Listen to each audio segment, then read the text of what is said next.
विशद प्रभा जालोल्लासोपहत सकलावद्यतमसे जगज्जन्मस्थेव प्रलयरचनाशील वपुषे नमो शेषाम्नाय स्मृति हृदय दीप्ताय हरये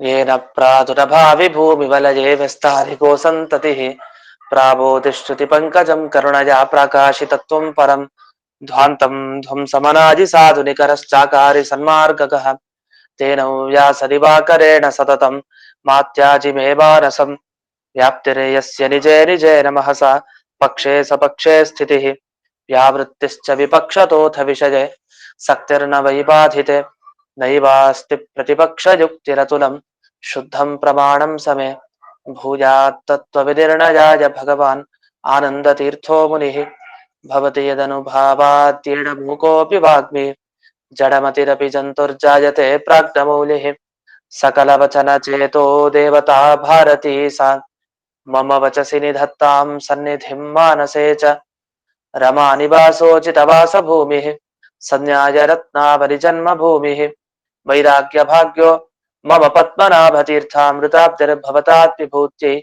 पदवाक्यप्रमाणज्ञान् प्रतिवादिमदच्छिदः श्रीमदक्षोभ्यतीर्थाख्यानुपतिष्ठे गुरून् मम श्रीमदानन्दतीर्थार्य सन्मनः सरसे भुवि अनुव्याख्याननलिने चञ्चरी कतिमे मनः न शब्दाब्धौ गाढाः न च निगमचर्चासु चतुराः न च न्याये प्रौढाः न च विदितवेद्या अपि वयम् परं श्रीमत्पूर्णप्रमतिगुरुकारुण्यसरणिम् प्रपन्नामान्या स्मः किमपि च वदन्तोऽपि महताम् ॐ नारायणं निखिलपूर्णगुणैकदेहं निर्दोषमाप्यतममप्यखिलैः सुवाक्यैः अस्योद्भवादिदमशेषविशेषतोऽपि वन्द्यं सदा प्रियतमं मम सन्नमामि कुपिता हि पणच्छाया समीकृत्या परं सुखं सेवन्ते यत्पदं धीरास्तं भजे वल्लभं श्रियः ಆರನೆಯ ಸುಧಾಮೂಲ. ಇದರಲ್ಲಿ ಈ ಮೊದಲನೇ ಪ್ಯಾರದಲ್ಲಿ ಕೊನೆಯಿಂದ ಒಂದು 4ನೇ ಲೈನ್ ಎರಡನೇ ಸೂತ್ರದ ಅರ್ಥ ನೋಡ್ಬೇಕಾಗಿದೆ. ಇದು ಅದ್ವೈತ ಮತದ ಪ್ರಕಾರ ಅರ್ಥ. ನ ನಿರ್ವಿಶೇಷಮೇವ ಬ್ರಹ್ಮ. ಇವಾಗ ಹೇಳ್ತಾರೆ ಇಲ್ಲ, ಬ್ರಹ್ಮನಾಗಬೇಕಾದ್ರೆ ಅಂದ್ರೆ ಪರಮಾತ್ಮ ಸಗುಣ ಬ್ರಹ್ಮ ನಿರ್ಗುಣ ಬ್ರಹ್ಮ ಅಂತ ಹೀಗೆ ಎರಡಿದೆ ಬ್ರಹ್ಮನ ವಿಷಯದಲ್ಲಿ. ಅಲ್ಲಿ ನಿರ್ಗುಣ ಬ್ರಹ್ಮನೇ ಮುಖ್ಯ. ಯಾವುದೇ ಧರ್ಮ ಇಲ್ಲದೆ ಇರೋಂಥ ಪರಮಾತ್ಮನನ್ನೇ ತಿಳಿಯೋದು ಮುಖ್ಯ ಅಂತ ಹೇಳಿದ್ರು. ಆದ್ರೆ ಬರೀ ಇಂಥ ಒಬ್ಬನೇ ಬ್ರಹ್ಮ ಇಲ್ಲ. ಶಾಸ್ತ್ರ ನಾವು ಗಮನಿಸಿದಾಗ ವೇದ ವಾಕ್ಯಗಳಲ್ಲಿ ಗಮನಿಸಿ ನೋಡಿದ್ರೆ ಸಗುಣ ಬ್ರಹ್ಮನ ಬಗ್ಗೆನೂ ಹೇಳಿದ್ದಾರೆ. ಹೇಳಿ ಚತುಷ್ಪಾತ್ ಬ್ರಹ್ಮ ಷೋಡಶಕಲಂ ಬ್ರಹ್ಮ, 4 ಪಾದಗಳು ಬ್ರಹ್ಮನಿಗೆ, ಮತ್ತೆ 16 ಕಲೆಗಳು ಬ್ರಹ್ಮನಿಗೆ ಇದೆ ಅಂತ ಈ ರೀತಿ ಹೇಳಿದ್ದಾರೆ. ಇದೆಲ್ಲ ಗಮನಿಸಿದಾಗ ನಮ್ಗೇನಾಯ್ತು, ಚತುಷ್ಪಾದ್ ಬ್ರಹ್ಮ ಅವನೇ ಬೇರೆ, ಅಂದ್ರೆ 4 ಪಾದ ಇರುವಂತವನ್ ಬ್ರಹ್ಮನೇ ಬೇರೆ, 16 ಕಲೆ ಇರುವಂತಹ ಬ್ರಹ್ಮನೇ ಬೇರೆ. ಹೀಗೆ ಪ್ರತ್ಯೇಕವಾಗಿ ವೇದವಾಕ್ಯದಲ್ಲಿ ಈ ಬ್ರಹ್ಮ ಇಂಥ ಬ್ರಹ್ಮ ಇಂಥ ಬ್ರಹ್ಮ ಅಂತ ಒಂದೊಂದು ಲಕ್ಷಣವನ್ನ ಹೇಳಿದ್ದಾರೆ. ಇಷ್ಟೆಲ್ಲ ಹೇಳಿದ ಮೇಲೆ ನೀವು ಕೇವಲ ನಿರ್ವಿಶೇಷ ಬ್ರಹ್ಮ ಮಾತ್ರ ಇದ್ದಾನೆ ಅಂದ್ರೆ ಯಾವುದೇ ಗುಣ ಇಲ್ಲದೆ ಇರುವಂತಹ ಬ್ರಹ್ಮ ಮಾತ್ರ ನಾವು ತಿಳಿಬೇಕಾಗಿದೆ, ಅದನ್ನಷ್ಟೇ ವೇದವಾಕ್ಯ ಹೇಳ್ತಾ ಇದೆ ಅಂತ ಹೇಳೋದ್ ತಪ್ಪಾಯ್ತು. ಅಂದ್ರೆ ಅದಕ್ಕೆ ಉತ್ತರ ಕೊಡ್ತಾರೆ, ಇಲ್ಲ, ಯಶ್ಚಾಯಮಸ್ಯಾಂ ಪೃಥಿವ್ಯಾಂ ಅಂತ ಒಂದು ವೇದವಾಕ್ಯ. ಈ ವೇದವಾಕ್ಯದಲ್ಲಿ ಏನ್ ತಿಳಿಸ್ಕೊಟ್ಟಿದ್ದಾರೆ ಅಂದ್ರೆ, ಯಾವುದೇ ಕಡೆ ಇರುವಂತಹ ಪರಮಾತ್ಮ, ಅವನು ಭೂಮಿಯಲ್ಲಿರ್ಲಿ ನೀರಿನಲ್ಲಿರ್ಲಿ ಎಲ್ಲಿ ಬೇಕಾದ್ರೆ ಇರ್ಲಿ, ಎಲ್ಲಾ ಕಡೆ ಇರುವಂತಹ ಭಗವಂತ ಬೇರೆ ಬೇರೆ ಅಲ್ವೇ ಅಲ್ಲ, ಎಲ್ಲಾ ಕಡೆ ಇರೋನು ಒಬ್ಬನೇ ಅಂತ ಇಷ್ಟ ಹೇಳಿದ್ದಾರೆ. ಪ್ರತ್ಯುಪಾಧಿ ಭೇದಾಭಾವ ವಚನಾತ್, ಪ್ರತಿಯೊಂದು ಕಡೆನೂ ಕೂಡ ಇರುವಂತಹ ಬ್ರಹ್ಮ ಅವನು ಒಬ್ಬನೇ. ಇದು ನಿಜ. ಆದ್ರೆ ಏನ್ ಮಾಡಿದ್ದಾರೆ, ಜೀವ, ನಮ್ಗೆ ದೇಹ ಅನ್ನೋದೇ ನಮಗೆ ಆಧಾರ ಜೀವನಿಗೆ. ಈ ದೇಹದಲ್ಲಿರೋನು ಯಾರು, ಇದು ಪರಮಾತ್ಮನೇ ಅಷ್ಟೇ. ಹಾಗಾದ್ರೆ ಜೀವ ಅಂತಿಲ್ಲ, ಎಲ್ಲವೂ ಪರಮಾತ್ಮನೇ, ಇರೋನು ಒಬ್ಬನೇ ಅಂತ ಈ ತರ ಅವ್ರು ಹೇಳ್ತಾ ಹೋಗ್ತಾರೆ. ಎಲ್ಲಾ ಕಡೆ ಇರೋನೊಬ್ಬನೇ ಭಗವಂತ ಅಂದ್ರೆ ಸಂತೋಷನೇ, ಆದ್ರೆ ಈ ತರ ಅರ್ಥ ಜೀವರು ಕೂಡ ಭಗವಂತನೇ ಅಷ್ಟೇ ಅಂತ ಹೇಳ್ತಾರೆ. ಇದು ತಪ್ಪಾಗ್ಬಿಡುತ್ತೆ. ಅಂತೂ ಈ ರೀತಿ ಎಲ್ಲಾ ಕಡೆ ಇರುವಂತಹ ಪರಬ್ರಹ್ಮನೇ ತಿಳಿಬೇಕು. ಅದ್ ಹೇಗಿದ್ದಾನೆ ಎಲ್ಲಾ ಕಡೆ ಇರೋ ಪರಬ್ರಹ್ಮ, ಯಾವುದೇ ಗುಣ ಇಲ್ಲದೆ ಇರುವಂತಹ ಒಬ್ಬ ಪರಬ್ರಹ್ಮ ಅಂತ. ಇದನ್ನ ಪೂರ್ತಿ ವಾಕ್ಯ ಕೊಟ್ಟಿದ್ದಾರೆ. ನಮಗೆ ಇಷ್ಟಕ್ಕೆ ಜಯತೀರ್ಥರು ಒಂದು ಭಾಗ ಉಲ್ಲೇಖ ಮಾಡಿದ್ದಾರೆ ಅಷ್ಟೇ. ಬಟ್ ಪೂರ್ಣ ವಾಕ್ಯ ಹೇಗಿದೆ ಅಂತ ತಿಳಿಸ್ತಾರೆ. ಇದನ್ನ ಪರಿಮಳ ಟಿಪ್ಪಣಿಯಲ್ಲಿ ಗಮನಿಸಿ. 3ನೇ ಲೈನ್ ನಲ್ಲಿ ಇದೆ, ಆದಿಶಬ್ದಸ್ಯ ತೇಜೋಮಯೋ ಅಮೃತಮಯ ಪುರುಷ ಯಶ್ಚಾಯಮಧ್ಯಾತ್ವಂ ಶರೀರಸ್ತೇಜೋಮಯ ಅಮೃತಮಯ ಪುರುಷ ಅಯಮೇವ ಸಹ ಯೋಜಮಾತ್ಮ. ಇದು ನಮಗ್ ಕೊನೆಯ ವಾಕ್ಯ ಮುಖ್ಯ. ಅಯಮೇವ ಸಹ ಯೋಜಮಾತ್ಮ. ಈಗ ತಾನೇ ಹೇಳಿದ ಆತ್ಮ ಯಾರ್ಯಾರಿದ್ದಾರೆ, ಅಯಮೇವ, ಯಾರು ಬೇರೆ ಬೇರೆ ಅಲ್ಲ, ಎಲ್ಲ ಒಂದೇ ಅನ್ನೋ ಅರ್ಥದಲ್ಲಿ ಈ ವಾಕ್ಯಗಳು ಸ್ಪಷ್ಟವಾಗಿದೆ. ಈ ರೀತಿ ಎಲ್ಲಾದ್ರೂ ನಮಗೆ ಪರಮಾತ್ಮನಲ್ಲಿ ಭೇದ ಏನಾದ್ರು ಕಾಣ್ತಾ ಇದೆ ಅಂತಾದ್ರೆ, ಅಂದ್ರೆ ಜಗತ್ನಲ್ಲಿ ಜೀವ ಬೇರೆ ಪರಮಾತ್ಮ ಬೇರೆ ಅಂತ ಭೇದ ಕಾಣ್ತಾ ಇದೆ ಅಂದ್ರೆ ಇದೆಲ್ಲ ಸುಳ್ಳು, ಇದೆಲ್ಲ ಔಪಾಧಿಕ, ಸುಮ್ನೆ ಒಂದು ನೆಪದಿಂದ ಕಾಣ್ತಾ ಇದೆ ಅಷ್ಟೇ, ವಾಸ್ತವಿಕವಾಗಿ ನಿಜ ಅಲ್ಲ, ಎಲ್ಲವೂ ಒಂದೇ ಅಂತ ಈ ರೀತಿ ಅವರು 2ನೇ ಸೂತ್ರಕ್ಕೂ ಅರ್ಥ ಬರೆದ್ರು. 3ನೇ ಸೂತ್ರಕ್ಕೆ ಅರ್ಥ ಬರೀತಾರೆ ಮುಂದೆ, ಓಂ ಅಪಿಚ ಏವಮೇಕೆ ಓಂ ಅಂತ ಅದೇ ಬ್ರಹ್ಮಸೂತ್ರ. ಅಂದ್ರೆ ಗಮನಿಸಿ, ವೇದವ್ಯಾಸರ ಬ್ರಹ್ಮಸೂತ್ರ ನೋಡೋರ್ಗೆ ಒಂದ್ ದೃಷ್ಟಿಯಲ್ಲಿ ಎಲ್ಲ ದೇವರು ಜೀವರೆಲ್ಲ ಒಂದೇ ಅಂತ ಹೇಳ್ತಾ ಇದೆ ಅಂತ ಒಬ್ರು ತಿಳ್ಕೊಳ್ತಾರೆ. ಇನ್ನೊಬ್ರು ಅಂದ್ರೆ ದ್ವೈತವಾದಿಗಳು ಅದೇ ಸೂತ್ರಗಳನ್ನ ತಗೊಂಡು ಇದೆಲ್ಲ ಭಗವಂತ ಗುಣಪರಿಪೂರ್ಣ ಅಂತ ಹೇಳಲಿಕ್ಕೆ ಹೊರಟಿದೆ ಅಂತ. ಅಂದ್ರೆ ಇವಾಗ ಇದು ಹೇಗಾಯ್ತು ಅಂದ್ರೆ, ಸಂಜೆ ಹೊತ್ತಾಯ್ತು, ಸಂಜೆ ಹೊತ್ತು ಆಗ್ಬೇಕಾದ್ರೆ ಒಬ್ಬನಿಗೆ ನಾ ಬೇಗ ಸಂಧ್ಯಾವನೆ ಮಾಡ್ಬೇಕು ಅಂತ ಅನಿಸ್ತಂತೆ ಒಬ್ಬನಿಗೆ, ಇನ್ನೊಬ್ಬನಿಗೆ ನಾನು ಕಳ್ತನ ಮಾಡ್ಬೇಕು, ಇನ್ ರಾತ್ರಿ ಕಾಲ ಬಂತು ಅಂತ ಅನ್ಕೊಂಡಂತೆ, ಮತ್ತೊಬ್ಬ ಯೋಚನೆ ಮಾಡಿದಂತೆ ನಾನು ಜಾರತನ ಮಾಡ್ಬೋದು ಅಂದ್ರೆ ಸ್ತ್ರೀ ಸಂಘ ಮಾಡ್ಬೋದು ಅಂತ ಯೋಚನೆ ಮಾಡಿದ್ದಂತೆ. ಒಬ್ಬೊಬ್ಬರಿಗೆ ಒಂದೊಂದು ಕಾಲ ಒಂದೇ, ಅದೇ ಸಂಜೆ ಹೊತ್ತು, ಆದ್ರೆ ಕಾಲ ಒಂದಾದ್ರೂ ಒಬ್ಬೊಬ್ಬರಿಗೆ ಒಂದೊಂದ್ ರೀತಿ ಅರ್ಥ ಆಯ್ತಂತೆ. ಆ ತರ ಆಯ್ತಿದ್ ಕತೆ. ಈ ಒಂದೇ ಬ್ರಹ್ಮಸೂತ್ರಗಳು, ಆದ್ರೆ ಅರ್ಥ ಆಗೋದು ಮಾತ್ರ ಒಬ್ಬೊಬ್ರಿಗೆ ಬೇರೆ ಬೇರೆ. ಕೆಲವ್ರು ಹೀಗೆ ಅರ್ಥ ಮಾಡ್ಕೊಂಡು ಕೆಲವ್ರು ಹೀಗೆ ಅರ್ಥ ಮಾಡ್ಕೊಳ್ತಾ ಇದ್ದಾರೆ. ಇವರಂತೂ ಏನ್ ಅರ್ಥ ಮಾಡಿದ್ದಾರೆ, ಪರಮಾತ್ಮನಲ್ಲಿ ಯಾವುದೇ ಗುಣ ಇಲ್ಲ, ಅವರನ್ನೇ ಅಂಥ ಪರಮಾತ್ಮನೇ ತಿಳಿಬೇಕು. ಎಲ್ಲಾದ್ರೂ ನಮಗೆ ಪರಮಾತ್ಮನಲ್ಲೇ ಪೃಥ್ವಿಲಿರೋ ಪರಮಾತ್ಮ, ಜಲದಲ್ಲಿರೋ ಪರಮಾತ್ಮ, ತೇಜಸ್ಸಿರೋ ಪರಮಾತ್ಮ ಅಂತ ಬೇರೆ ಬೇರೆ ಅಂತ ಕಾಣ್ತಾ ಇದೆ ಅಂದ್ರೆ ಅದು ಬರೀ ಸುಳ್ಳು, ಅದು ಭ್ರಮೆ ನಿಮ್ದು ಅಂತ ಹೇಳ್ತಾರೆ. ಅಷ್ಟೇ ಅಲ್ಲದೆ ಒಂದು ವೇದ ವಾಕ್ಯವನ್ನು ಇದೊಂದು ಉದಾಹರಣೆ ಕೊಡ್ತಾರೆ, ನೇಹ ನಾನಾಸ್ತಿ ಕಿಂಚನ. ಇದು ಬಹಳ ಮುಖ್ಯ ವಾಕ್ಯ. ಈ ವೇದ ವಾಕ್ಯ ಇಟ್ಕೊಂಡೇ ದೊಡ್ಡ ದೊಡ್ಡ ಚರ್ಚೆಗಳು ನಡೆಯುತ್ತೆ. ನೇಹ ನಾನಾಸ್ತಿ ಕಿಂಚನ, ಈ ವಾಕ್ಯ ಹಿಂದಕ್ಕೂ ಸಂಧ್ಯಾಧಿಕರಣದಲ್ಲಿ ಬಂದಿದೆ. ಈ ವಾಕ್ಯದ ಅರ್ಥ ಏನು? ಇಹ ಅಂದ್ರೆ ಭಗವಂತನಲ್ಲಿ, ನಾನಾ ಅಂದ್ರೆ ಯಾವುದೇ ಒಂದು ಭಗವಂತನ ಗುಣಗಳಿಗೂ ರೂಪಗಳಿಗೂ ಭೇದ ಇಲ್ಲ ಅಂತ. ಇದು ನಾವು ಹೇಳೋ ಅರ್ಥ, ಚೆನ್ನಾಗಿರೋ ಅರ್ಥ.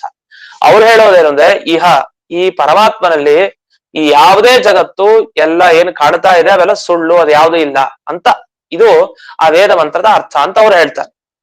ಹಾಗಾದ್ರೆ ಏನಾಯ್ತು, ಭೇದ ದರ್ಶನ ನಿಂದಾಪೂರ್ವಕಂ, ಭೇದವನ್ನ ಕಾಣಬೇಡಿ ಅಂತ ಸ್ಪಷ್ಟವಾಗಿ ಹೇಳಿದ್ದಾರೆ. ನೇಹ ನಾನಾಸ್ತಿ ಕಿಂಚನ, ಈ ಜಗತ್ತಿಗೂ ಆ ಪರಮಾತ್ಮನಿಗೂ ಭೇದವೇ ಇಲ್ಲ, ಎರಡು ಬೇರೆ ಬೇರೆ ಅಲ್ವೇ ಅಲ್ಲ ಅಂತ ಸ್ಪಷ್ಟ ಅದು ವೇದವಾಕ್ಯ ಹೇಳ್ತಾ ಇದೆ. ಇಷ್ಟೆಲ್ಲ ಹೇಳಿದ್ಮೇಲೆ ನೀವು ಭೇದ ತಿಳ್ಕೊಳ್ಬಾರ್ದು ಅಂತ ಹೇಳಿ ಎಲ್ಲ ಕಡೆ ಇರೋ ಪರಮಾತ್ಮನ ಒಂದೇ ಅಂತ ತಿಳಿಬೇಕು ಅಂತ ಅಷ್ಟೆಲ್ಲ ಹೇಳಿದ್ಮೇಲೆ ವೇದವಾಕ್ಯ, ನೀವು ವೇದವಾಕ್ಯಕ್ಕೆ ಅವಮಾನ ಮಾಡ್ತಾ ಇದ್ದೀರಿ, ಅವಮಾನ. ಯಾಕಂದ್ರೆ ವೇದ ಹೇಳಿದ್ದ ನೀವು ನಂಬ್ತಾ ಇಲ್ಲ. ಜೀವ ಪರಮಾತ್ಮ ಎಲ್ಲ ಒಂದೇ ಅಂತ ವೇದವಾಕ್ಯ ಹೇಳ್ತಾ ಇದೆ ಇಷ್ಟೆಲ್ಲ ಚೆನ್ನಾಗಿ. ಅದೆಲ್ಲ ಬಿಟ್ಟು ನೀವು ಈ ವೇದವಾಕ್ಯದಿಂದ ತೋರುವಂತ ಅರ್ಥವನ್ನ ಬಿಟ್ಟು ನೀವು ಬೇರೆ ಅರ್ಥ ಸ್ವೀಕಾರ ಮಾಡಿದ್ರೆ ಆಗ ಅದು ಸರಿಯಲ್ಲ ಅಂತ. ಒಂದ್ ನಿಮಿಷ, ಅವ್ರು ಪೇಜ್ ನಂಬರ್ ಕೇಳ್ತಾ ಇದಾರೆ ಮೆಸೇಜ್ ಅಲ್ಲಿ.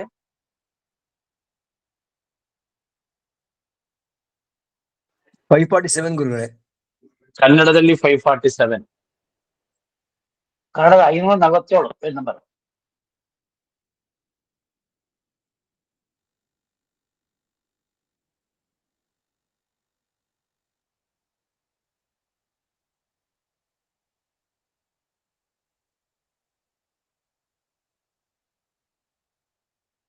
ಇದು 547 ಕನ್ನಡ ಅಂತ ಹಾಕಿದ್ದಾರೆ. ಸಂಸ್ಕೃತದ ಬೇಕು ಅವ್ರಿಗೆ, ಸಂಸ್ಕೃತ.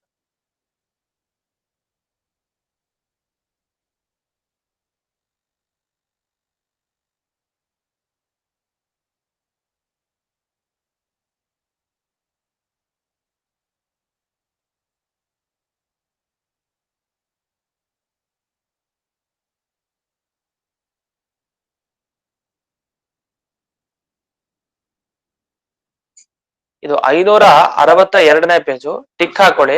ಸಂಸ್ಕೃತದಲ್ಲಿ 562 ಟಿಕ್ ಹಾಕೊಳ್ಳಿ. ಅಪಿಚ ಏವಮೇಕೆ ಅಂತ ಈ ಸೂತ್ರದಲ್ಲಿ ಭೇದ ದರ್ಶನ ನಿಂದಾಪೂರಕಂ, ಭೇದ ಇಲ್ಲ ಅಂತ ಹೇಳ್ತಾ, ಅಂದ್ರೆ ಭೇದ ಇದೆ ಅಂತ ನಾವು ತಿಳ್ಕೊಂಬಾರದು ಈ ಜಗತ್ತಿಗೂ ಮತ್ತೆ ಪರಮಾತ್ಮನಿಗೂ. ಎಲ್ಲವೂ ಒಂದೇ ಅಂತ ತಿಳಿಬೇಕು ಅಂತ ಕೆಲವು ಶಾಖೆಯವರು ಹೇಳ್ತಾರೆ ಅಂತ ಇಷ್ಟು ಬಂತು.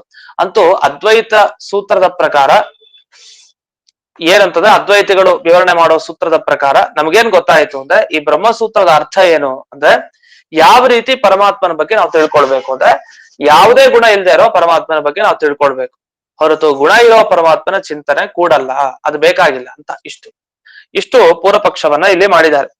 ಇದು ನಮಗ್ ಪೂರ್ವ ಪಕ್ಷ ಆಯ್ತು, ಅವ್ರ ಸಿದ್ಧಾಂತ ಅನ್ಕೊಂಡು ಅದ್ವೈತಿಗಳು ಇಷ್ಟು ವಿವರಣೆ ಮಾಡಿ ಬಿಟ್ಟುಬಿಟ್ರು ಈ ಅಧಿಕರಣಕ್ಕೆ.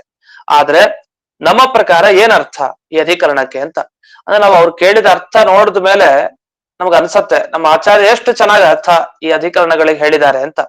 ಇಲ್ಲಿವರೆಗೂ ಅವ್ರದ್ದಾಯ್ತು ವಿವರಣೆ ಆದ್ಮೇಲೆ, ತದಿದಂ ವ್ಯಾಖ್ಯಾನಂ ಸಮ್ಯಕ್ ವ್ಯಾಖ್ಯಾನೇನೈವ ಅಪಹಸ್ಥಿತಂ ಭವಿಷ್ಯತಿ ಕಿಂ ಪುನಃ ಪ್ರಯತ್ನೇನ ಇತ್ಯಾಶಯವಾನ್ ವ್ಯಾಖ್ಯಾನಮೇವ ಆರಭತೆ. ಕೆಲವು ಕಡೆ ಆಚಾರ್ಯರು ಈ ಅದ್ವೈತವಾದದ ಖಂಡನೆ ಮಾಡ್ಲಿಕ್ಕೆ ಹೋಗಲ್ಲ, ನೇರವಾಗಿ ತಾವು ವಿಷಯ ಕೇಳಿದು ಬಿಡ್ತಾರೆ. ನಮ್ಮ ಮತದಲ್ಲಿ ಹೇಗಿದೆ ಅನ್ನೋ ವಿಷಯವನ್ನ ಹೇಳ್ತಾ ಹೋಗ್ತಾರೆ. ಯಾಕೆ ಹೋಗ್ತಾರೆ ಅಂದ್ರೆ, ಅದು ನಾವು ಮಾಡೋ ಸರಿಯಾದ ವ್ಯಾಖ್ಯಾನ ನೋಡಿದ್ರೆ ಜನರಿಗೆ ಗೊತ್ತಾಗತ್ತೆ, ಅಯ್ಯೋ ಈ ವ್ಯಾಖ್ಯಾನ ಎಂತ ಅಬದ್ಧವಾಗಿ ಮಾಡಿದ್ದಾರೆ ಅಂತ. ತದನೇನೇವ ಅಪಹಸ್ಥಿತಂ ಭವಿಷ್ಯ ಸಮ್ಯಕ್ ಸರಿಯಾಗಿ ಕೆಲವು ಸರಿ ಅರ್ಥ ಹೇಳ್ಬಿಟ್ರೆ ಸಾಕು, ಅದರಿಂದಲೇ ಏನಂತ ಗೊತ್ತಾಗತ್ತೆ ಇವ್ರ ವ್ಯಾಖ್ಯಾನ ಸರಿ ಇಲ್ಲ, ಅದು ಅಪಹಾಸ ಮಾಡಿದಂತೆ ಆಗತ್ತೆ. ಅಯ್ಯೋ ನಗ್ತಾರೆ ಜನರು, ಏನ್ ಇಷ್ಟೆಲ್ಲ ಸುಂದರವಾದ ಅರ್ಥ ಇದೆ ಬ್ರಹ್ಮಸೂತ್ರಗಳಿಗೆ, ಈ ಅರ್ಥ ಬಿಟ್ಟು ಈ ಅರ್ಥ ಎಲ್ಲ ಹೇಳ್ತಾರೆ ಅಂತ. ನಮಗೆ ಆ ವ್ಯಾಖ್ಯಾನ ಚೆನ್ನಾಗಿ ಹೇಳ್ಬಿಟ್ರೆ ಸಾಕು. ಕೆಲವು ಸಲ ಹಾಗೆ ಶ್ಲೋಕಕ್ಕೆ ಇರೋ ಅರ್ಥ ಸರಿಯಾಗಿ ಹೇಳ್ಕೊಟ್ರೆ ಸಾಕು, ಅದರಿಂದಲೇ ಗೊತ್ತಾಗತ್ತೆ. ಬೇರೆ ಬೇರೆ ಏನೋ ಹೇಳ್ತಾ ಇದ್ರೆ ಅವ್ರು ಹೇಳ್ತಾ ಇರೋದು ಸರಿ ಇಲ್ಲ, ಕ್ಲೀನ್ ಆಗಿ ನಿಧಾನಕ್ಕೆ ಆ ಶ್ಲೋಕಕ್ಕೆ ಎಷ್ಟು ಬೇಕೋ ಅಷ್ಟು ಹೇಳ್ತಾ ಇದ್ರೆ ಗೊತ್ತಾಗತ್ತೆ. ಸುಮ್ನೆ ಏನೋ ಹೇಳ್ತಾ ಇದ್ರೆ ಹಾಗೆ ಈ ಅದ್ವೈತವಾದಿಗಳು ಏನೋ ಹೇಳ್ತಾ ಇರ್ತಾರೆ. ಅದನ್ನ ನಾವು ದ್ವೈತವಾದಿಗಳು ಸರಿಯಾದ ವ್ಯಾಖ್ಯಾನ ಏನ್ ಮಾಡಿದ್ದಾರೆ ಅದನ್ನ ಗಮನಿಸಿದ್ರೆ ಸಾಕು ಅಂತ. ಅದನ್ನ ಪ್ರಯತ್ನ ಪಡೋದ್ ಬೇಡ, ಅವರ ಮತವನ್ನ ನಿರಾಕರಣೆ ಮಾಡ್ಲಿಕ್ಕೆ ಕಷ್ಟ ಪಡೋದ್ ಬೇಡ. ನಾವ್ ಹೇಳೋ ಅರ್ಥ ತಿಳ್ಕೊಂಡ್ರೆ ಸಾಕು, ನಿಮ್ಗೆ ಗೊತ್ತಾಗತ್ತೆ ಅವ್ರು ಸರಿ ಇಲ್ಲ ಅಂತ. ಈ ದೃಷ್ಟಿಯಿಂದ ಏನ್ ಮಾಡ್ತಾರೆ ಆಚಾರ್ಯರು, ನೇರವಾಗಿ ಇದಕ್ಕೆ ಅರ್ಥ ಬರಲಿಕ್ಕೆ ಶುರು ಮಾಡ್ತಾರೆ ಈ ಅಧಿಕರಣಕ್ಕೆ.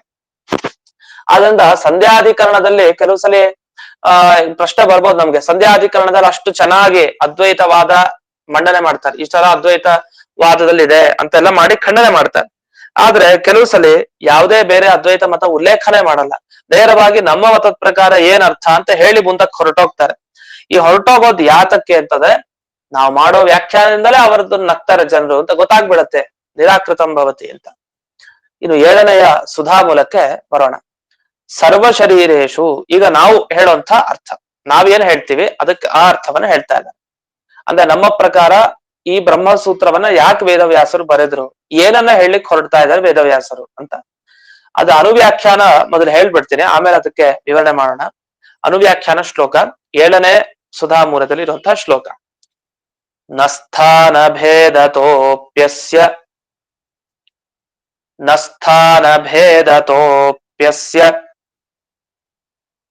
ಭೇದ ಕಶ್ಚಿತ್ ಪರೇಶಿತು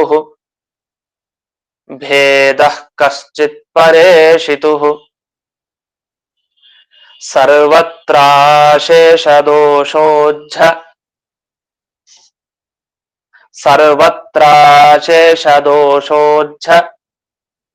ಪೂರ್ಣ ಕಲ್ಯಾಣ ಚಿತ್ ಗುಣಃ ನಸ್ಥಾನ ಭೇದತೋಪ್ಯಸ್ಯ ಭೇದ ಕಶ್ಚಿತ್ ಪರೇಶಿತು ಸರ್ವತ್ರಾಶೇಷದೋಷೋಜ್ಜ ಪೂರ್ಣ ಕಲ್ಯಾಣ ಚಿತ್ ಗುಣಃ. ಇಲ್ಲಿ ಸರ್ವ ಶರೀರೇಶು ಅಂತ ಈಗ ಏನಂದ್ರೆ, ಇಲ್ಲಿವರೆಗೂ ಆದ ವಿಷಯ ಏನು, ನಮ್ಮ ವಿಷಯ ತಿಳಿಸ್ತಾರೆ ನಮ್ಮ ಸಿದ್ಧಾಂತದ ಪ್ರಕಾರ. ಏನು ಅಂದ್ರೆ, ಇಲ್ಲಿವರೆಗೂ ಪ್ರತಿಯೊಬ್ಬರ ಶರೀರ, ಅದು ನಿಮ್ಮ ದೇಹ ಆಗಿರ್ಬೋದು ನಮ್ಮ ದೇಹ ಆಗಿರ್ಬೋದು, ಒಟ್ಟು 100 ಜನದ ಶರೀರ ಏನೇನಿದೆ, ಆ ಎಲ್ಲಾ ಶರೀರದಲ್ಲಿ ಪರಮಾತ್ಮ ಇರೋನು ಒಬ್ಬನೇ. ಆ ಒಬ್ಬನೇ ಪರಮಾತ್ಮ ಎಲ್ಲಾ ಅವಸ್ಥೆ ಎಲ್ಲ ಜೀವರಿಗೂ ಕೊಡ್ತಾನೆ. ಸ್ವಪ್ನಾವಸ್ಥೆ ಕಾರಣ ಯಾರು, ಅವನೇ ಪರಮಾತ್ಮನೇ, ಅದೇ ಪರಮಾತ್ಮ. ಅಂದ್ರೆ ನನಗೆ ಯಾರು ಸ್ವಪ್ನಾವಸ್ಥೆ ಬೀಳಿಸ್ತಾನೋ, ನನಗೆ ಯಾರು ಕನಸು ಬರೋ ತರ ಮಾಡ್ತಾನೋ, ಅವನೇ ನಿಮ್ಗೂ ಕನಸು ಬರೋ ತರ ಮಾಡ್ತಾನೆ. ಎಚ್ಚರ ಮಾಡ್ಲಿಕ್ಕೆ ನನಗೆ ಯಾರು ಇದಾನೋ ಪರಮಾತ್ಮ, ಅವನೇ ನಿಮ್ಗೂ ಎಚ್ಚರ ಮಾಡೋದು. ಎಲ್ರಿಗೂ ಹಾಗೆ, ನಿಮಗೆ ಯಾರು ಇದು ಗಾಢ ನಿದ್ರೆಗೆ ತಲುಪಿಸ್ತಾನೋ ಆ ಪರಮಾತ್ಮ, ಅವನೇ ನನಗೂ ಗಾಢ ನಿದ್ರೆಗೆ ತಲುಪಿಸೋದು. ಹೀಗೆ ಪ್ರತಿಯೊಬ್ಬ ಜೀವರುಗಳಲ್ಲಿ ಆಯಾಯ ಶರೀರ ರಾಶಿ ಇದೆ. ಅದು ಎಲ್ಲಾ ರಾಶಿ ಇರುವಂತ ಆ ದೇಹದಲ್ಲಿ ಇರೋ ಒಬ್ಬನೇ ಪರಮಾತ್ಮ ಈ ಎಲ್ಲ ಕೆಲಸ ಮಾಡ್ತಾನೆ. ಸ್ವಪ್ನಾವಸ್ಥಾ ಪ್ರವರ್ತಕ ಜಾಗ್ರದ ಅವಸ್ಥಾ ಪ್ರವರ್ತಕ, ಸುಷುಪ್ತ್ಯವಸ್ಥಾ ಪ್ರವರ್ತಕ, ಮೂರ್ಛಾವಸ್ಥಾ ಪ್ರವರ್ತಕ, ಎಲ್ಲಾ ಅವಸ್ಥೆಗಳಿಗೆ ಅವನೇ ಕಾರಣ ಆಗ್ತಾನೆ. ಇಷ್ಟು ಬಂದಿತ್ತು. ಅದು ಕೂಡ ಶರೀರದಲ್ಲಿ ಎಲ್ಲೆಲ್ಲಿ ಇರ್ತಾನೆ ಅವಾಗ ಹಿಂದಕ್ಕೆ ವ್ಯಾಖ್ಯಾನ ಮಾಡ್ತಾ ಹೇಳಿದ್ವಿ. ಹಿಂದಕ್ಕೆ ಅಂದ್ರೆ ಈ ಶ್ಲೋಕಗಳಿಗೆ ಅರ್ಥ ಹೇಳ್ಬೇಕಾದ್ರೆ ಪ್ರಾರಂಭದ ಭಾಗದಲ್ಲಿ ಅಲ್ಲಿ ನ್ಯಾಯಮಾಲ ಅಂತ ಹಾಕಿದ್ರು. ಆ ನ್ಯಾಯಮಾಲ ಅಂದ್ರೆ ಶ್ಲೋಕ, ಒಂದೊಂದು ಶ್ಲೋಕದಲ್ಲಿ ಒಂದೊಂದು ಪದದಿಂದಲೇ ಸೂಚನೆ ಮಾಡಿರ್ತಾರೆ ಪೂರ್ವ ಪಕ್ಷ ಯಾವುದು, ಅದಕ್ಕೆ ಉತ್ತರ ಏನು ಅಂತ ಮೊದಲು ಪಾಠಗಳಲ್ಲಿ ಬಂದಿದೆ. ಅಲ್ಲಿ ಬಂದಾಗ ಈ ವಿಶ್ವ, ತೈಜಸ, ಪ್ರಾಜ್ಞ ಇವರೆಲ್ಲ ಎಲ್ಲಿರ್ತಾರೆ ಅಂತ ಹೇಳಿದ್ದಾರೆ. ಈಗ ವಿಶ್ವ ಅಂತಂದ್ರೆ ಬಲಗಣ್ಣಿನಲ್ಲಿ ಇರ್ತಾನೆ, ಪ್ರತಿಯೊಬ್ಬ ಮನುಷ್ಯನ ಬಲಗಣ್ಣಿನಲ್ಲಿ ವಿಶ್ವ. ತೈಜಸ ಕಂಠದಲ್ಲಿ ಇರ್ತಾನೆ, ಪ್ರಾಜ್ಞನಾಮಕ ಪರಮಾತ್ಮ ಹೃದಯದಲ್ಲಿ ಇರ್ತಾನೆ. ಹೀಗೆ ಒಂದೊಂದು ಕಡೆ ಒಬ್ಬೊಬ್ಬ ದೇವತೆ ಅಂದ್ರೆ ಒಂದೊಂದು ರೂಪ, ಭಗವಂತನ ರೂಪ ಇರತ್ತೆ ಅಂತ ಹೇಳಿದ್ವಿ. ಇದು ಪ್ರತಿಯೊಬ್ಬ ಜೀವಗಳಲ್ಲಿ. ಹಾಗಾದ್ರೆ ಪ್ರತಿ ಶರೀರದಲ್ಲೂ ಕಣ್ಣು, ಕಂಠ, ಹೃದಯ ಈ ತರ ಬೇರೆ ಬೇರೆ ಜಾಗದಲ್ಲಿ ಪರಮಾತ್ಮ ಇರ್ತಾನೆ. ಆದ್ರಿಂದ ಈ ಬೇರೆ ಬೇರೆ ಜಾಗದಲ್ಲಿ ಇದ್ದಾಗ ಪ್ರವೃತ್ತಿ ಸ್ವಪ್ನಾವಸ್ಥೆ ಬರೋ ತರ ಮಾಡೋನ್ ಯಾರು, ಮತ್ತೆ ಕನಸು ಇದು ಗಾಢ ನಿದ್ರೆಗೆ ಜಾರಿಸೋನ್ ಯಾರು ಅಂತಂದ್ರೆ ಪರಮಾತ್ಮ ಒಬ್ಬನೇ ಅಂತ ಇಷ್ಟ ಹೇಳಿದ್ವಿ. ಇದ್ರ ಮೇಲೆ ಪ್ರಶ್ನೆ ಮಾಡ್ತಾರೆ ಯಾರೊಬ್ಬ ಪ್ರಶ್ನೆ ಮಾಡ್ದ. ಏನ್ ಪ್ರಶ್ನೆ ಮಾಡ್ದ ಅಂದ್ರೆ, ಇಲ್ಲಿ ಎಲ್ಲಾ ಕಡೆ ಇರೋ ಪರಮಾತ್ಮ ಅವನು ಒಬ್ನೇನೋ ಅಥವಾ ಪ್ರತಿ ಕಡೆ ಇರೋನು ಬೇರೆ ಬೇರೆನೋ ಅಂತ ಸಂಶಯ ವ್ಯಕ್ತಪಡಿಸ್ತಾರೆ. ನಮಗೆ ನಮ್ಮ ಸಿದ್ಧಾಂತ ಚೆನ್ನಾಗಿ ಗೊತ್ತಾಗಿದೆ, ಅದು ನಮಗೆ ಇದೆಲ್ಲ ಪ್ರಶ್ನೆ ಬರಲ್ಲ. ಯಾಕಂದ್ರೆ ಎಲ್ಲಾ ಕಡೆ ಇರೋನು ಒಬ್ನೇ ಅಂತ ನಮ್ಗೆ ಚೆನ್ನಾಗಿ ಜ್ಞಾನ ಬಂದ್ಬಿಟ್ಟಿದೆ. ನಮಗೊಂದು ಶ್ರದ್ಧೆ, ಇದು ಹೀಗೆ ಇದೆ, ಅವ್ರು ಹೇಳಿದಾರೆ ಮುಗ್ದೋಯ್ತು ಅಂತ. ಅದು ಇಲ್ಲಿ ಹಾಗಲ್ಲ. ಆಚಾರ್ಯ ಉತ್ತರ ಕೊಡ್ಬೇಕಾದ್ರೆ ಜೈತೀರ್ಥರು ಪ್ರಶ್ನೆ ಮಾಡ್ತಾರೆ, ಯಾಕೆ ಆಗ್ಬಾರ್ದು, ಬೇರೆ ಬೇರೆ ಯಾಕೆ ಇರಬಾರ್ದು ಅಂತೆಲ್ಲಾ ಪ್ರಶ್ನೆ ಮಾಡಿ ಮಾಡಿ ಮಾಡಿ ಈ ಬೇರೆ ಬೇರೆ ಜನರಿಗೆ ಏನೇನ್ ಪ್ರಶ್ನೆ ಬರ್ಬೋದು ಅವೆಲ್ಲಾ ಪ್ರಶ್ನೆ ಮಾಡ್ಕೊಂಡು ತಾವು ಉತ್ತರ ಕೊಟ್ಟು ಮುಂದಕ್ಕೆ ಹೋಗ್ತಾರೆ. ಆ ಪ್ರಶ್ನೆಯನ್ನು ಇಲ್ಲಿ ಮಾಡ್ಕೊಂಡಿದ್ದಾರೆ. ಸರ್ವತ್ರ ಸ್ಥಿತ ಕಿಂ ಏಕಏವ, ಅವನು ಎಲ್ಲಾ ಕಡೆ ಇರೋ ಪರಮಾತ್ಮ ಅಂದ್ರೆ ಪ್ರತಿಯೊಬ್ಬರ ಶರೀರದಲ್ಲಿ, ಪ್ರತಿಯೊಬ್ಬರ ಕಣ್ಣಿನಲ್ಲಿ, ಪ್ರತಿಯೊಬ್ಬರ ಕಂಠದಲ್ಲಿ, ಪ್ರತಿಯೊಬ್ಬರ ಹೃದಯದಲ್ಲಿ, ಎಲ್ಲಾ ಕಡೆ ಇರೋ ವಿಶ್ವ, ತೇಜಸ, ಪ್ರಾಜ್ಞ ಏನೇನೋ ಭಗವಂತನ ರೂಪಗಳಿದೆ, ಇದೆಲ್ಲ ಒಂದೇನೋ ಬೇರೆನೋ? ಅಲ್ಲಿ ಪರಸ್ಪರ ಬೇರೆ ಬೇರೆ, ವಿಶ್ವ ಬೇರೆ, ತೇಜಸ ಬೇರೆ, ಪ್ರಾಜ್ಞ ಬೇರೆ, ಅಥವಾ ವಿಶ್ವ ತೇಜಸ ಪ್ರಾಜ್ಞನಿಗೆ ಸಮಾನವಾದ ಶಕ್ತಿ ಎಲ್ಲವೂ ಉಂಟ? ವಿಶ್ವನಿಗಿಂತ ತೈಜಸ ಬೇರೆ ರೂಪ ಬೇರೆ, ತೈಜಸನಿಗಿಂತ ಪ್ರಾಜ್ಞ ರೂಪ ಬೇರೆ ಅಂತ ಹೀಗೆ ಸಂಶಯ ಅಂತ ಬಂತು. ಈ ಸಂಶಯ ಬಂದಾಗ ನಾವೇನ್ ತೀರ್ಮಾನಕ್ಕೆ ಬರ್ತೀವಿ ಅಂದ್ರೆ, ಅವನ್ ಪೂರ್ವ ಪಕ್ಷಿ ಹೇಳ್ತಾನೆ, ನನ್ನ ಸಿದ್ಧಾಂತ ಏನು ಅಂದ್ರೆ, ಅವನ್ ಪೂರ್ವ ಪಕ್ಷಿ ಹೇಳೋದು ಯತ್ ಯತ್ ಯುಗಪದ್ ಭಿನ್ನ ಸ್ಥಾನಂ ತತ್ ತತ್ ಭಿನ್ನಂ ದೃಷ್ಟಂ ಯಥಾ ಘಟಾದಿ. ನಾವು ಹಿಂದೆ ನಾವು ಅನ್ಕೊಳ್ತಾ ಇದೀವಿ ಅನುಮಾನ ಪ್ರಕರಣ ಯಾಕೆ ಇಷ್ಟೊಂದು ಅನುಮಾನ ಎಳಿತಾರೆ. ಸ್ವಲ್ಪ ವಿಷಯ, ಅನುಮಾನದ ವಿಷಯ ಎಳೆದು ವಿಷಯ ತುಂಬಾ ಹೇಳಿದ್ದಾರೆ ಜಯತೀರ್ಥರು. ಯಾಕೆಂದ್ರೆ ಇಲ್ಲೆಲ್ಲ ಉಪಯೋಗಕ್ಕೆ ಬರುತ್ತೆ. ನಾವೆಲ್ಲ ಅನುಮಾನ ಹಿಡ್ಕೊಂಡು ವೇದವಾಕ್ಯ ಹಿಡ್ಕೊಂಡು ಅರ್ಥ ಮಾಡ್ತಾ ಹೋಗ್ಬೇಕು. ಇಲ್ಲಿ ನೋಡಿ, ವ್ಯಾಪ್ತಿ ಬಂತು. ವ್ಯಾಪ್ತಿ ಅಂದ್ರೆ ಅವಿನಾಭಾವ ಸಂಬಂಧ ಅಂತೆಲ್ಲ ಹೇಳ್ತಾ ಇದ್ವಲ್ಲ ಇಷ್ಟು ದಿವಸ, ಅದ್ರ ಉಪಯೋಗ ಇಲ್ಲಿದೆ. ಯದ್ಯದ್ ಯುಗಪದ್ ಭಿನ್ನ ಸ್ಥಾನಂ ತತ್ ಭಿನ್ನಂ ದೃಷ್ಟಂ ಯಥಾ ಘಟಾದಿ. ಅಂದ್ರೆ ಒಂದೊಂದ್ ಕಡೆ ಇರೋ ಭಗವಂತ ಬೇರೆ ಬೇರೆ ಯಾಕೆ ಆಗಬೇಕು? ಈಗ ನಿಮ್ಮಲ್ಲಿರೋ ಭಗವಂತನೇ ಬೇರೆ, ನಿಮ್ಮ ಕಂಠದಲ್ಲಿ, ನಿಮ್ಮ ಕಣ್ಣಿನಲ್ಲಿ, ನಿಮ್ಮ ಹೃದಯದಲ್ಲಿರೋ ಭಗವಂತ ಬೇರೆ. ನನ್ನ ಹೃದಯ, ನನ್ನ ಕಂಠ, ನನ್ನ ಕಣ್ಣಿನಲ್ಲಿರೋ ಭಗವಂತನೇ ಬೇರೆ. ಯಾಕೆ ಬೇರೆ ಅಂದ್ರೆ, ಯತ್ ಯುಗಪದ್ ಭಿನ್ನ ಸ್ಥಾನಂ, ಒಂದೇ ಟೈಮ್ ನಲ್ಲಿ ಬೇರೆ ಬೇರೆ ಜಾಗದಲ್ಲಿ ಒಬ್ಬ ವ್ಯಕ್ತಿ ಇದಾನೆ ಅಂದ್ರೆ ಅವ್ನು ಬೇರೆ ಬೇರೆನೇ ಆಗಿರ್ಬೇಕು ಒಂದೇ ಟೈಮ್ ನಲ್ಲಿ. ಈಗ ನಮ್ಮ ಮನೇಲಿ ನಾನು ಇದ್ರೆ ಇನ್ನೊಂದ್ ಮನೇಲಿ ನಾನು ಇರ್ಲಿಕ್ಕೆ ಆಗಲ್ಲ. ಇನ್ನೊಂದ್ ಮನೇಲಿ ನಾ ಇದೀನಿ ಅಂದ್ರೆ ಅದ್ ಬೇರೆ, ನಂದ್ ರೂಪ ಅಲ್ಲ, ಅದ್ ಬೇರೆ. ಯಾಕೆ ನಾನಂತೂ ಅಲ್ಲಿ ಇರ್ಲಿಕ್ಕೆ ಸಾಧ್ಯ ಇಲ್ಲ. ನಂದು ಇನ್ನೊಂದ್ ರೂಪ ಇರ್ಬೇಕು ಅಂತ ನೀವ್ ಹೇಳ್ಬೇಕಷ್ಟೇ.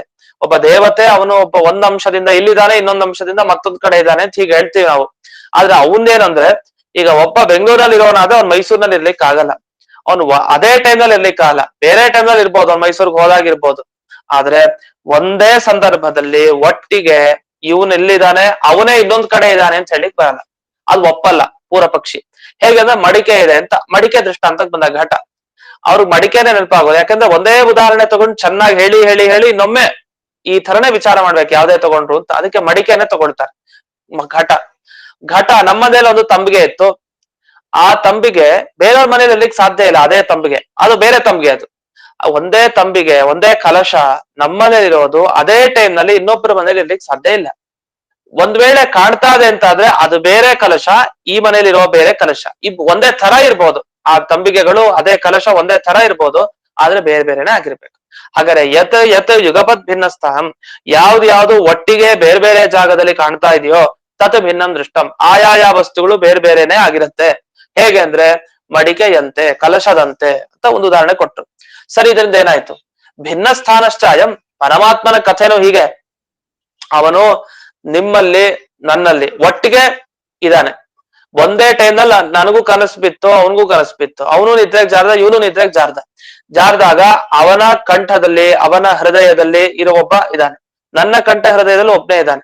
ಇಬ್ರು ಕಡೆ, ಎರಡೂ ಕಡೆ ಇರೋವನು ಒಬ್ಬನೇ ಅಂತ ಹೇಳಿಕ್ ಬರಲ್ಲ. ಅದು ಒಂದೇ ತರ ಇರ್ಬೋದು ಇಬ್ರಲ್ಲೂ ಇರೋದು, ಆದ್ರೆ ಒಬ್ಬನೇ ಅಂತ ಹೇಳಿಕ್ ಬರಲ್ಲ, ಬೇರೆ ಬೇರೆನೆ ಆಗಿರ್ಬೇಕು ಅಂತ ಇಷ್ಟು ಪ್ರಶ್ನೆ.